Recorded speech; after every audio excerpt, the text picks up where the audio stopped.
When I was young, I didn't take accountability for my actions or my words. Along with getting bad grades, I wasn't making very many friends. It was one thing to waste my own time in being a bad student or a bad friend. It was quite another when I hurt others because of my selfish behavior. This continued in my early 20s, and it took me to destroy a marriage and the potential for a happy family before I learned that I needed to change. Everyone makes mistakes. Some are small and some are big.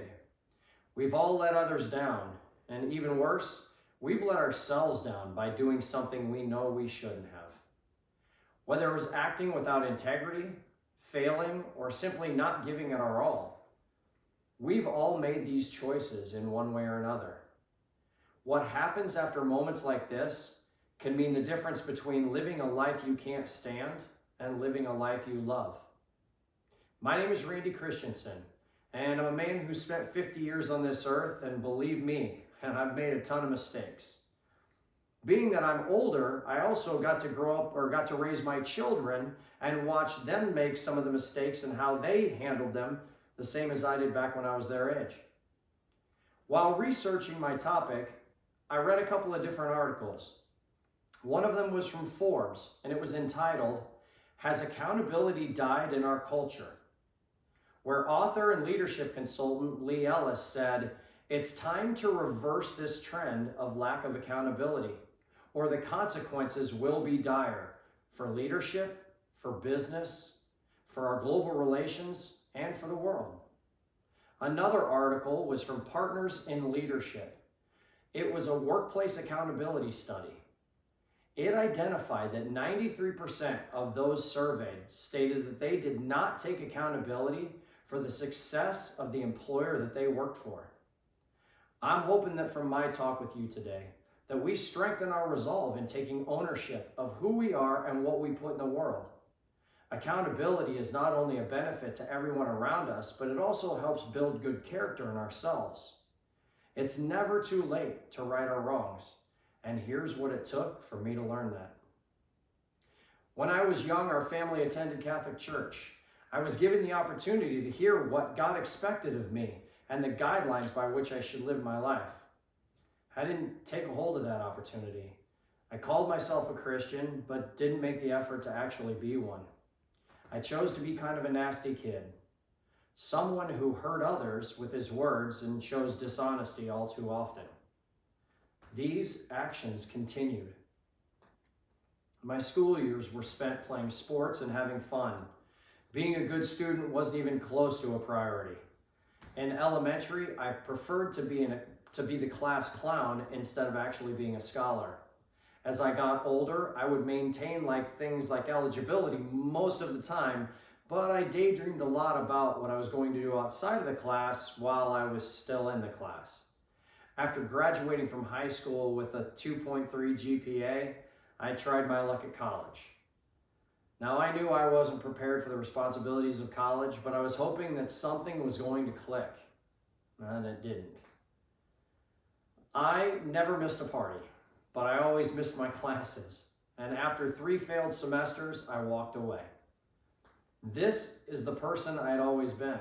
Maturity had not yet shown itself, so these actions continued. As bad as I was a student, I was equally as poor in the relationships I'd had. When in high school, I dated one girl for most of those years, and she lived outside of Omaha. Embarrassingly, she wasn't the only girl I spent time with. I was constantly bouncing around, trying to keep my tracks covered, and never giving any of them the honesty and respect that they deserved. I spent my college years in much the same way until I met my first wife. We dated for 5 years, and I did better than I was known for doing, but not good enough that she would still want me if she had known the truth. There came a time in my life after 4 years of marriage, 2 incredible kids, and enough bad choices to last a lifetime that something changed. I made the choice one night to come clean about who I was to the woman I was married to. Not because I wanted a divorce, but because I knew that I needed a lot of help in changing. and she needed to know why. That choice sent our marriage to a place it would never recover from, but at the same time made me become a responsible, accountable adult for the very first time. These actions were not going to continue. As long as I look back at that time in my life, there's plenty that I'm regretful for. But without it, I may not have become the person that I am today. This much needed change didn't happen until I was 32 years old, but it came in like a flood. I vowed to be a much better human being for my children, for future relationships, and for myself. After 20 years, I stand before you. I have a personal relationship with my Savior, Jesus. I am a 50-year-old college student, and I've been married to my current wife for almost 15 years. There is nothing in this world that we can't overcome if we have the tools within ourselves. And it always helps to have others support us. My son, closer to the age of this audience than myself, is 22 years old and has a chance to define who he's going to be right now. Last Friday night, he left a bar that he and his friends were at to save a friend from walking 2 miles home. A failure to signal got him pulled over that night.